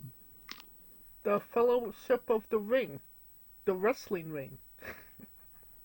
Yeah. It feels like it sometimes. Alright. Now from pro wrestling to karaoke with Life Changers Inc. Yeah, I think that was like a one, and that's been something we've been doing the past few months. Again, I think wrestling, a big part of wrestling, particularly family shows, is the entertainment factor. And so doing the karaoke and doing the kind of sing-along entrances has been quite a fun thing to do. And so, they're going to continue, but a bit sporadically, as we've got some different scenarios coming out. But it's more a Founder Jackson thing than a Life Changers thing. So it'll be one of those where I probably do in singles matches and probably leave to the normal entrances and stuff. But yeah, it's all just part of entertaining the audience. I think it's a big part nowadays. People come, and again, I think especially since COVID, I think people come out to spend their money to have a good time. And I think as much as They can have a good time by watching good wrestling. They can also have a good time by seeing some good entertainment and being entertained, having a laugh, just being able to kind of just let go for however, for the 2 hours or so throughout the show. I think that's a big part of this. And I think, it helps as well get the non-wrestling fans involved too, because they're more likely to know the songs than they are to know the wrestling moves. So you've obviously got people, you get families, you get friends who bring other friends or whatever, and they're maybe not into wrestling, but they're gonna know like certain songs because that's just how the world works. That entertainment is more popular than the entertainment we do in the ring potentially to some people. But it's just generally I just want to do stuff that makes the audience kind of entertained, keeps them entertained. What is Founder Jackson's go-to karaoke song? You know what? Yeah, I really want to do Rivers of Babylon by Boney M. I really want to do that song. And I want to find a way to make it work. I really liked recently. I did Rockin' All Over the World by Status Quo, and I do appreciate those are both kind of very kind of UK based artists, but they're generally two of my favourite songs. People say, but I got the cowboy hat now. People want me to do Beyonce the same. Because now Beyonce's gone country, so I've got the cowboy hat. I might do a bit of Dolly Parton potentially, some 9 to 5 maybe. Could be in the future. Well, that's a great segue into the colossal question. Let's say they're making a movie about you. Every movie has a soundtrack. What would be the first 3 songs on your movie soundtrack? Oh, you got me there. Oh, damn. I think I'll probably want Give It Up by Casey and the Sunshine Band. I think it's a very banging song. Okay. One. I think I'd have to have some Beyonce in there. I'm not sure what song though. Maybe Best Thing You Never Had. I like Beyonce's ballads. Best. That'd be my kind of first kind of couple of songs, I think. And why not? Okay, I'll tell you what. I'll do the karaoke. I could do my Rivers of Babylon karaoke in my film as well, I think then. Okay. No, that's how the film starts. The film starts with me doing karaoke, Rivers of Babylon, and then the narrator kind of says, kind of takes you back to like 30 years ago. Like there's an old me doing karaoke, and then takes you back like 30 years ago, and that's where the movie starts. All right, so you're even producing. You got the picture going. Well, everyone does that now, innit? You got to look after your stuff. Right. Well, everybody knows that you get the soundtrack first, and then you go to casting. And first you get the soundtrack down, then you write the script, and then you go to casting. Who plays Founder Jackson? And you can't say yourself because you are legally obligated to make a Stan Lee-esque cameo. Oh dear. Okay. I think I'll go with Justice Smith. He was in Jurassic World, and also in the Pokemon Detective Pikachu movie. I guess now he's probably about 25 now or so. But I guess it depends like how you want it to be done. Like if you want it to be like you have like the young me and then the older me. But I guess to be fair, I've looked the same for about apart from the moustache, really, I've looked the same and a bit of weight gained. I've looked the same for about 10, 15 years. So you probably get away with one actor doing the whole job. But yeah, something like a Justice Smith. I think he's British as well. Yeah, he's British. Justice Smith, or no, Justice Smith. We'll go with him. Okay, we're locked in for Justice Smith. No. But can I get Denzel? I want Denzel as my dad, or like I don't know, like a mentor or something. Or like the old me can be Denzel Washington, because we want the movie to make money and get an Oscar, don't we? So I guess that ticks boxes if he's in the film. Very true. But actually that does actually answer a portion of my next question. Every movie has a supporting cast. Who would be 3 people significant to you in your story that would be in your movie, and who would play them? Wow. Well, I guess I'd have to have a Frank Ryan and a John Ritchie. I think, obviously, I have to acknowledge that, you know, without them, there is no any version of Founder or Lucas Jackson kind of in wrestling. And so I'd need them in the movie, you know, as supporting characters. As to who would play them, it'd kill me for this. But there's, and again, I'm going very British here. So you may have to literally link like so many pictures or so many different bits and pieces over these things. But there's a dancer. I know it sounds funny. There's a dancer called Louis Spence, but he is a spitting image of John Ritchie. Okay. And I believe, like nowadays, he's probably about the same age as John was. Back when obviously John was coaching me and stuff. So I think, you know, he's probably like early 40s, mid 40s, early or mid 40s. And I know it sounds bonkers, but he's a dancer. But yeah, I think he'd make a banging John Ritchie. Okay. Frank Ryman. See, Frank, he's got that kind of old yet familiar kind of look to him. I think like a Dustin Hoffman could play Frank quite well. Okay. Yeah, Frank, he had a great sense of humour. And he could talk for England. I mean, it's like an eye by the looks of it. But yeah, Frank Ryan, he could talk for England. I think Dustin Hoffman could kind of capture that quite well. In terms of like modern people, like yeah, I'd probably want people to play like, you know, my fellow members of the Change, like Jaden, and being a protege. I will refrain from saying who should be protege because I think she'll kill me, whoever I say, because she's very kind of outspoken in that kind of way. So I guess I'll let her decide who she wants to play her. I might even just say to her she can play herself if she wants at this point.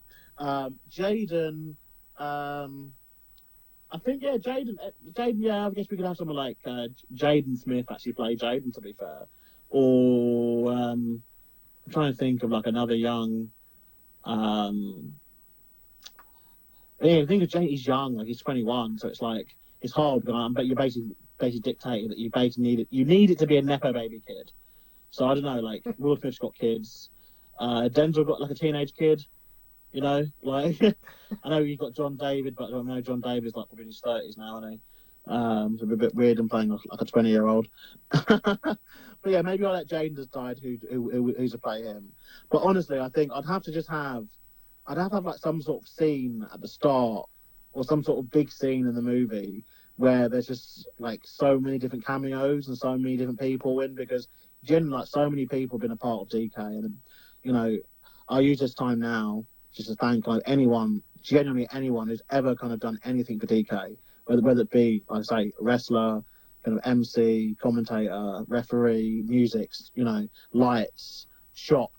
You know, again, shop is another area which doesn't get enough shout outs on these kind of things. You know, they're such important people to the business. Do you know what I mean? Like you know, the guys and girls who do all that stuff. So yeah, like I think I'd like to have one scene where kind of everyone's in it, kind of thing. Even if it is just maybe we could set up like a scene where they're all like there somewhere and they get blown up. That can be quite cool. Okay. You know what? Sure, why not? It's your movie. And I'm not sure if Denzel will go for that, but you know, that's why we're paying him the big bucks, right? Yeah, indeed. I think we have to offer a lot of money to do this movie. I think it was come from my head. I think it's gonna be batshit crazy. But I have to say to him, you're most likely going to get nominated for an Oscar. So you know, right. Just you're thinking ahead. Keep the job. Alright, well, either way, it does sound like a fantastic movie, a blockbuster to say the least. Thank you. Academy Award nominee worthy for sure. Yeah. And you can pre-order the tickets now. Alright, now, since you are in the UK, I do have 2 UK exclusive questions for you. Okay. The first one being, is the greatest person ever knighted Patrick Stewart?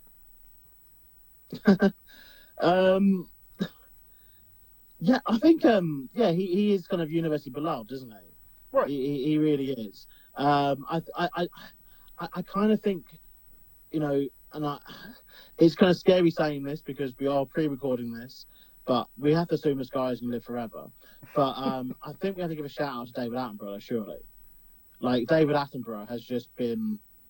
Do you know who he is, actually, personally? I believe so. The name sounds familiar. Yeah, David Attenborough, he does lots of wildlife and nature documentaries. Yes, I know who he is. He's a younger brother of Richard Attenborough, who was in Jurassic Park. The actor, amongst other things, but most famous for being in Jurassic Park, the original Jurassic Park, that is.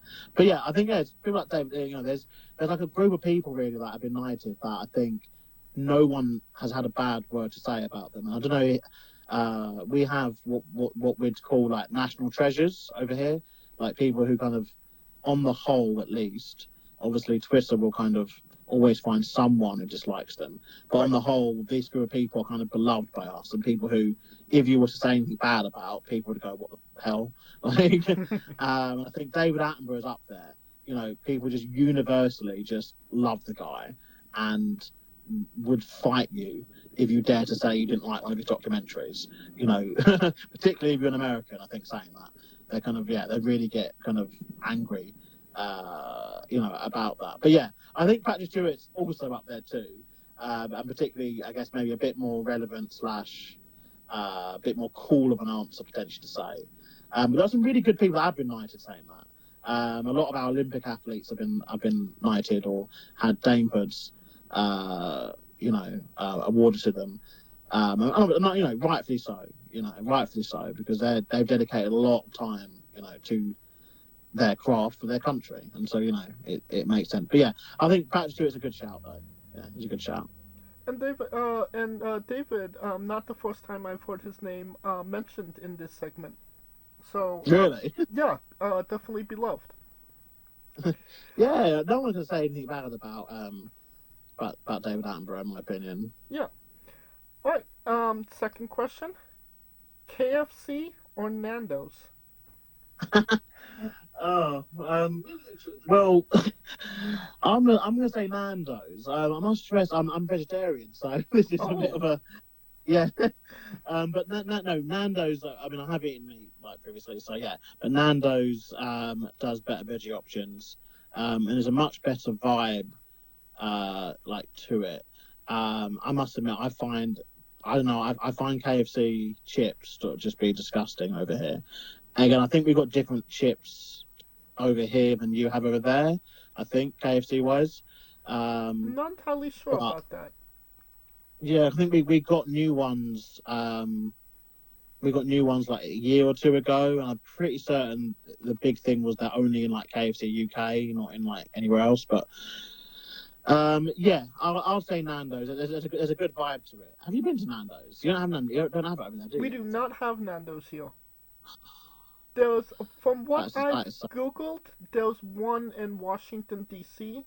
I'm in California, so that is, I'm not going to fly to D.C. to go to Nando's. Well, if you want to come to Nando's, you're better off just flying into the UK. Exactly. In the most possible way. You better, because there's a plethora of Nando's everywhere. But no, I mean, I'd say Nando's out of those two options. Out of those two options, Nando's. But my favourite kind of takeaway cuisine anyway is I'm probably a pizza guy, to be fair. Probably a pizza guy. Well, that does beg the question of the most controversial of subjects: pineapple on pizza. No. No. You knew it was coming. I think it's fucking weird when people say it does. I think it's it just doesn't. And people bring up so many comparisons to other things. And I got a friend, Louise, bless her, who she fights adamantly for pineapple on pizza, but I just don't see how. But I also, by the way, sit in the camp of popcorn should never be sweet; it should only be salty. It's a savoury snack. You don't have donut flavoured potato chips. I'm using your terms because it might be easier for your audience. Yeah, you know what I mean? You wouldn't have donut flavoured potato chips because it's a savoury item. And same thing with pizza; it's savoury. I don't understand why you'd want to make it sweet with fruit, and it just doesn't go. It just doesn't go. And yes, there is a vegan/vegetarian version of what we call. Do you call it a Hawaiian pizza over there? Yeah, of course. Ham and pineapple. Yeah. Yeah. Okay, cool. That's what we call it over here. But yeah, there is like a vegetarian/vegan version or plant-based version of the same thing, and yeah, I've seen it in the supermarket, and I just can't even bring myself to purchase it, let alone to try it. It just doesn't, in my opinion, it does not belong on pizza. There we go. So very anti-pineapple on pizza. Yeah. Alright, just get in the bin if you like it. I'm sorry. What's your spirit Pokemon? Oh, I'm a big Pokemon fan. How do you know I was a big Pokemon fan? I've got a handful of Pokemon that I like actually. Diglett's one. Diglett always been my G, as will Charmander. He was always my starting Pokemon in the original games. But I've actually got now like a real kind of love for Nidoran, the male Nidoran. I never used to, by the way. And then if you want like some of the newer ones that I'm quite fond of, I'm quite fond of Flygon, and I forgot I don't know how you say it. It's the Plusle or Plusle, that one. The little one that looks like Pikachu, that's not Pikachu. He's not Pikachu. No, it's spelled Plusle.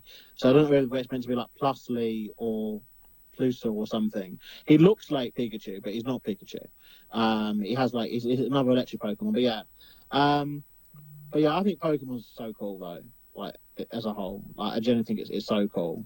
And that's another thing I like people to know. Like I think all wrestlers are like a bit nerdy, kind of at their hearts.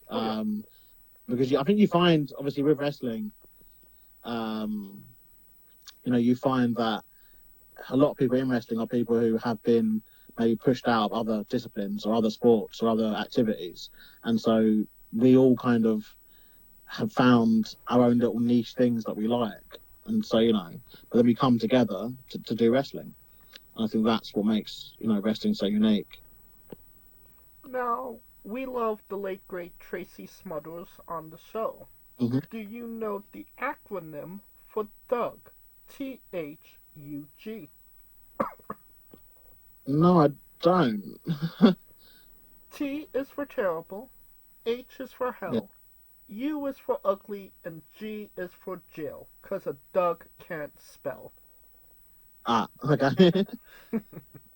Yes, we love the late great Tracy Smothers on the show, trying to keep the memory alive. Right, weirdest question you'll be asked on a wrestling interview, hopefully. Would you ever consider wrestling a Rock? Not Dwayne Johnson, not the country, an actual physical Rock.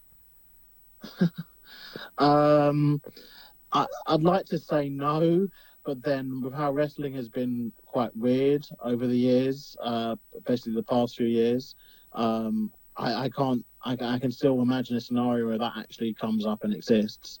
But yeah, it's bonkers, so why not? Well, just for context, there's a wrestler named Psycho Mike that indeed wrestled a Rock for over 15 minutes in a Tungsten Man match. That's an Iron Man match that lasts for 2 weeks. Damn. Yes. And that's what they're doing up in Canada. Wow, okay. On a more serious note, where do you see yourself in 5 years? I think it's very likely that my in-ring career would have wound down by then. Yeah, I think my in-ring career would have wound down by then.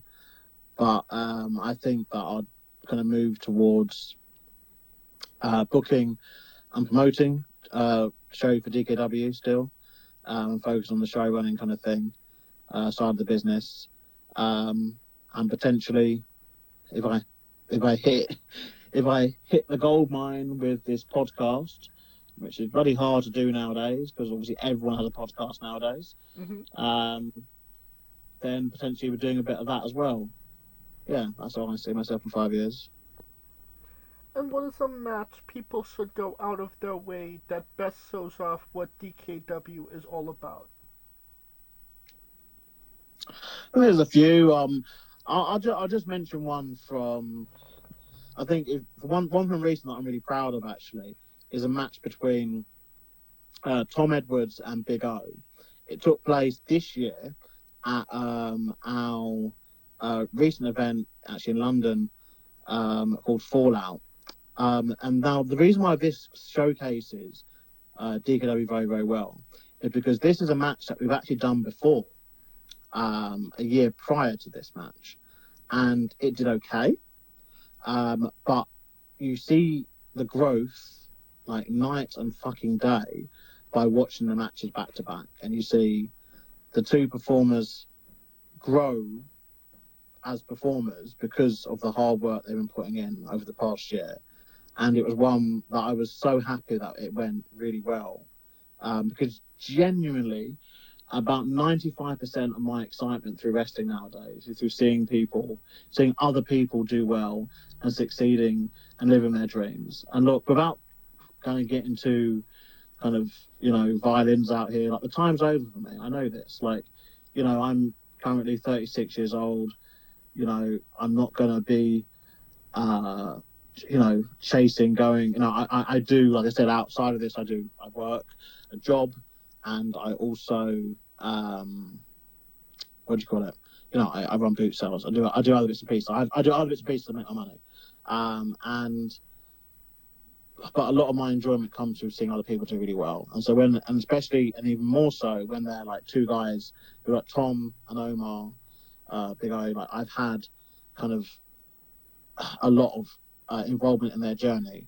Obviously other people have as well, like I'm not taking full credit for it, but they're people who I've really looked at and said, look, I've seen their growth, and I think that's, to me, sums up what DKW is. There's loads of great matches though you could pull. Like we had last year Taylor James against Jack Serena. Our anniversary show was a really fantastic match, and spotlights what people can do once they add in kind of all the extra stuff they learn from outside the academy and they put their skills together. But definitely for me, and it maybe is kind of you talk about recent bias quite a lot, but for me just because it has that story, like I say, you can watch match 1 from last November and watch match 2 from July. It's not even a year actually. We're talking 7 months, 8 months. But you see the growth, and between those two performers, and generally, it is just a really good match. Can we find that on YouTube? Yeah, that is the entire show for Fallout is actually up, and that match in particular would be on part 1 because it was match 3 of the show. So that match particularly will be on part 1 of the Fallout upload. That's on our YouTube channel. Alright, well, I will grab that from the YouTube page, and I will put a description to it. I will put a link to the match in the description of the video below, but on YouTube and Castbox for anybody that hasn't seen it, wants to see it, wants to re-see it after this interview. Oh, Parker, that's good. And since we are nearing the conclusion of this interview, we are wrestling with the 8 questions of doom. Okay. This is our speed round, our bonus round, the round where we see who you really are. Are you ready? Okay. Excluding yourself, greatest wrestler of all time. Bret Hart. Worst wrestler. I'm not saying the word turned worse. This is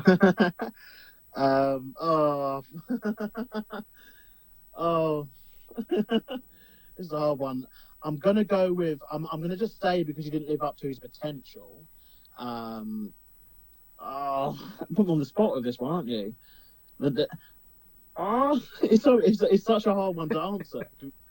There are people there are wrestlers that I don't rate / don't like, but I don't, the term worst is, I don't really want. Why is it so hard to hate on someone? Because he didn't live up to his potential. I'm going to say Heidenreich. It just never worked. It was always fucking weird. He was just never good in the ring. He never got over. Yeah, I'm going to say Heidenreich. There we go. Did you ever see the match between Heidenreich and Alabama Doink in the Golden Corral parking lot? I've seen clips. I've seen clips, and that's kind of enough. Yeah, that's kind of enough. I guess if we include him as a wrestler because he's had paid matches, I guess, then I guess we could say David Arquette. But sorry? He wrestled the Undertaker. With Heidenreich. Yes. Yeah. Well, thing is, who didn't know in like 2004 to about 2008? Obviously, they were kind of obsessed with trying to get someone over to face the Undertaker, and obviously they had Muhammad Hassan, who, yeah, well, there's a whole episode we could do on that, I guess. Muhammad Hassan. They had like Mordecai, you name it, Kazani. There were so many people that wanted to face the Undertaker. Hayde Vanson for one for the Brits. Very, very, very niche reference that as well. If people do get that, let me know. They tried to push Harker Holly like 1,000 times, and it's never worked. But yeah, Heidenreich truly was the fucking innovator of silence. He just absolutely just didn't get a reaction. He never got over. He was never any good. But he had the look, he had the tools needed that were necessary, but they just couldn't put it all kind of in motion. Yeah, I think Ryback's up there too for me, for that example. I think he just got exposed the minute the matches went more than squash matches, and then he lost his aura a bit because it just never worked basically once he kind of got out of those squash matches. I mean, there's worse. There's worse wrestlers. Don't get me wrong. There are people who are bad in the ring. Like Ultimate Warrior could not wrestle. Like, he could not wrestle at all, but he was over as fuck. And it was an era where, in the nicest possible way, people just weren't paying attention to the in-ring product. It didn't matter that Warrior couldn't run the ropes properly or couldn't do a suplex or couldn't do whatever. His whole thing was to run down, do his nonsense cocaine-fueled promos backstage and run to the ring like he's just snorted all of the cocaine in the venue and then have a 2-minute match. Like, that's it. And then, there's more boring wrestlers like Bruno Sammartino, like there's some of the older wrestlers. Like, but yeah, I think, so I'm rounding a bit, but yeah, I'm a stick with Heidenreich. I think it's a safe level of bad to go to. And I will accept that answer. You're main eventing WrestleMania for the World Championship. Who is your opponent? 2 answers. 1, John Cena, because that would just be a thing. And then 2, in his prime, obviously, Shawn Michaels. I think, they're both workers who would push you to do. If you cannot be your absolute best against one of those 2 wrestlers, you just shouldn't end up being in the business. Because they're 2 wrestlers for me who I think epitomise the main event style, definitely of WWE and WrestleMania, and different ways, but they can give you, they can deliver a very, very good match on that level. If you could come out to anyone's entrance music, past or present, who would it be? I always liked Mike Kanellis' entrance music. I really loved that gimmick. I don't know what it was. Or any of Billy Gunn's themes. There's a group of wrestlers that have just never had a bad theme song, and Billy Gunn's one of them. Never. He's never had a bad theme song, in my opinion. I always loved the one. I used to do, back in the day, before I was a wrestler, obviously, I used to do, like, mock entrances. I had my PC set up, because shows how old I am, I guess. I had my PC set up with the speakers and stuff, and then would, like, press play, and then would do, like, a mock entrance. And it was always, like, a Billy Gunn entrance, or I love the DX one as well. But, yeah, I'm going to go with something from Billy Gunn. So, you're going with Ass Man. They're all good songs. They're all generally good songs. The one Billy Gunn, actually, I think that was a very good one. All right. Finish the sentence. kayfabe is... Kayfabe is something that is best just left to talking for the IWC on Twitter to be talking about, in my opinion. It's dead now. We're doing a podcast, for God's sake, where I've exposed bits of the business instead. We would have also accepted tastes great on toast. Squash. Vegetable or fruit? Squash. Oh, is it a vegetable? Oh, I forget there's that difference, but I can't remember what the difference is. I think it's a vegetable. Is that your final answer? Yeah. It is indeed a fruit. Oh. Yes, it has seeds, so it has tomato logic. There we go. Okay, fair enough. New Japan wrestler Taichi, his reindeer gets smaller every year, revealing more of himself to the world. My question, what is the appropriate trunks to butt cheek ratio for reindeer? I think if we're going to go with revealing yourself, you may as well just go all the way. There hasn't been a nudist wrestler, I don't think. I think there was a streak. There was a streak again, wasn't there, in the WWF in like the late 90s? Well, there was Naked was Midian, and currently we have Sexy Eddie. Yeah. So okay, there's like one per generation maybe allowed. That's very specific though. It's a streaky gimmick, isn't it? But nudist is in a wrestler who is just happy being naked. Like, just that my gimmick is I want to be naked. Was it naturalist or nudist? One of the two. Nude. I think it's nudist. Naturalist is someone who likes plants, I think. But both gimmicks could work. You could have also like a Poison Ivy, couldn't you? Have her as a wrestler, as a naturalist, if you wanted. I believe I know what I'm talking about. But no, I think, if he wants to, why does he become a nudist? There we go. That'll be my acceptable level. I love that the promoter side of you is coming out during this question. Oh, okay, a naturalist is someone who's an expert in natural history, actually. So what's someone who likes his plants? But yeah, both could work, though. All could work. We would have a history buff. We had like that. We had Christopher Nowinski doing the Harvard grad gimmick, and yes, we did. Yeah, it could work. All right, and the last question, the main event, the thing everybody wants to know: have you ever had a conversation with a stranger in a supermarket about Darby Allin? Not in a supermarket, actually. But I have had a conversation about Darby Allin in a restaurant, actually. When I was out with a couple of people who were also wrestlers, and the waitress came over and asked, obviously, we were having small talk with the waitress, not too busy, and we'd mentioned that we were wrestlers, and then she said, "Oh, my boyfriend's into wrestling. He just watched. I think at that time, Darby Allin had just won the TNT title or something. I don't follow AEW much, by the way, but I was aware that he'd won a title, and she'd mentioned that her boyfriend was a fan of Darby Allin, and he saw him win. I think she said that she saw him win the title, and I don't know whether she meant like he'd been over to America to watch him win the title and then flew back, but she made out like he was there, so potentially went to go and watch him win the title, and then but Darby Allin, he is someone who I guess to non-wrestling fans, people would probably know of him because of his stupid stuff gets kind of posted everywhere, not just inside the wrestling business. And that is the correct answer.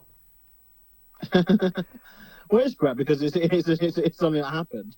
So it's yeah. Have you had stories have you had people talk about Darby Allin with you then? Unfortunately, no. And I have gone into supermarkets and just asked random people if they knew who Darby Allin was. None of them did. So did my co-host.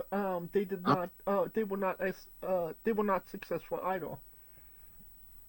I mean, I guess the thing is over here, AEW at present actually airs on what we would. I'll just use US terms, but in terms of the network, like over here, that AEW airs on is actually a bigger network than what WWE air their weekly television on. Viewership-wise, I don't know how it works over here. I don't know how it works over here, but obviously, AEW do have the ability to be in more people's homes for free than WWE do. WWE are behind like a paywall over here. They're on a service at the moment called TNT Sports, but we'll be moving to Netflix obviously in January. Right. But yes, so in general, that AEW does somewhat get talked about like quite a lot more than perhaps it should do, considering its short history, and the fact that it still is very much like the number 2 wrestling promotion, in the UK. But people, even where I work in a customer service job.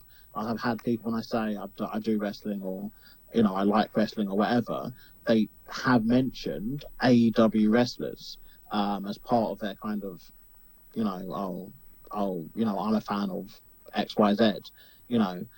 People, so people are aware that it exists a bit more maybe over here, which might be the reason why. And we're a smaller country as well, so I guess there's just always that kind of thing that people think, because it's really cool and weird because like AEW posters for All In are on the tube.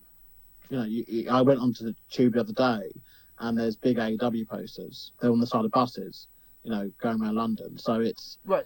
And then they're going to be on, I think, usually the week of the show, they're usually on our like daytime television, advertising and talking about the show. And it's just always interesting when people, because I don't even pay attention sometimes, but some people just go, oh, did you see that like Soraya was on Loose Women or something?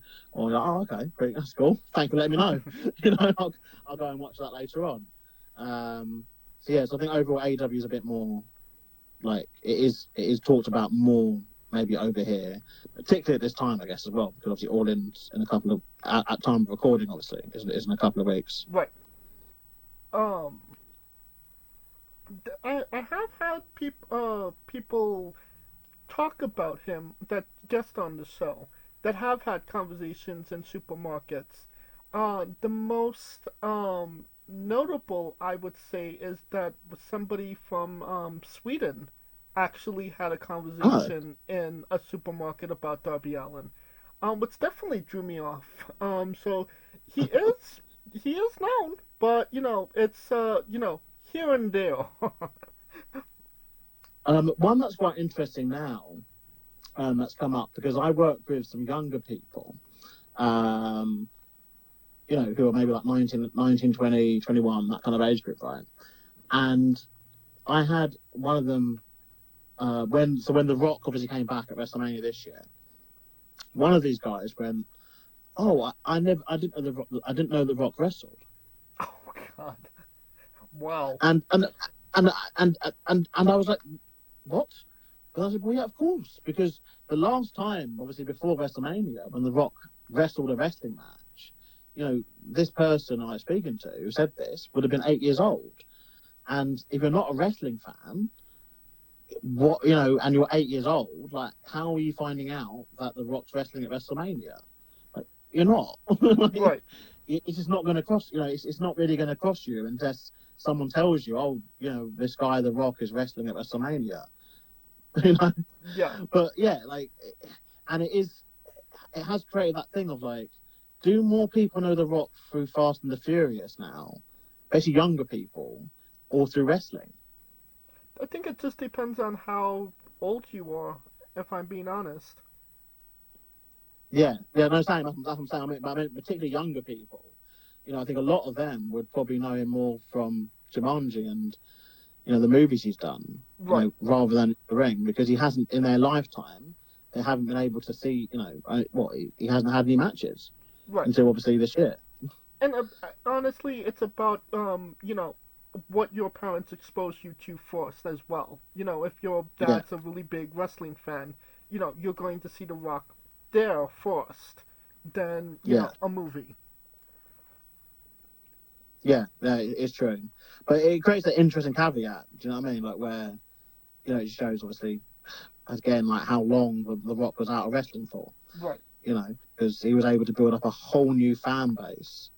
That have obviously now potentially some of them have followed him into or getting back into wrestling, and then potentially with something like the network, been able to go back and say, oh wait, actually he did wrestle, like he did wrestle when he was, he wasn't too bad at this wrestling malarkey, potentially. Well, that will conclude this interview. Thank you so much for coming on and doing this with me.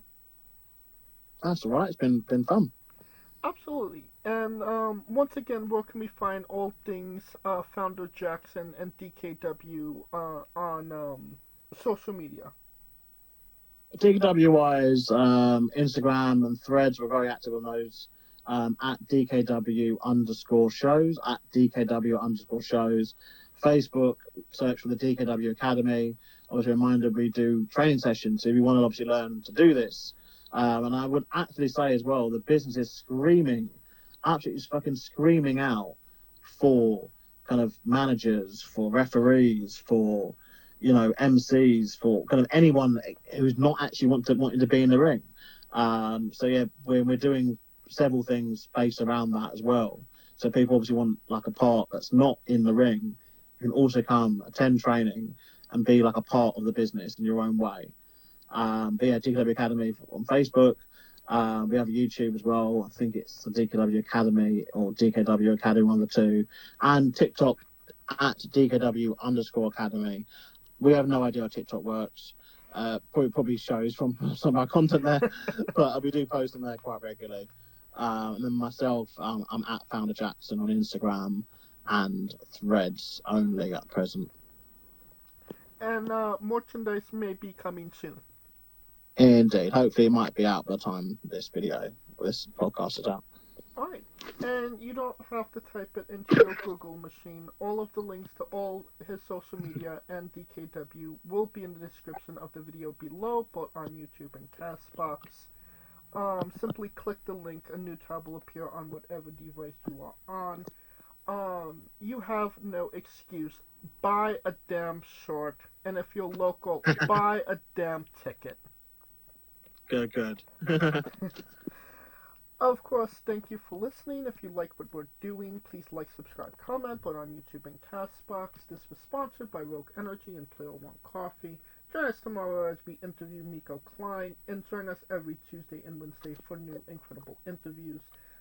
Follow the show at Wrestling with E, both on X, Thread, and Instagram for information on who we're interviewing, when we're interviewing them, links to those interviews, and so much more.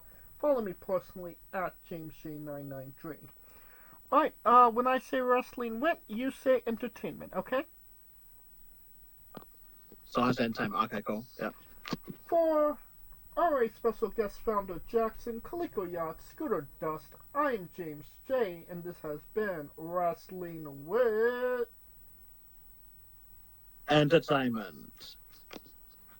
Hey folks, this is the Colossal Mike Law, and you are listening to Wrestling with Entertainment.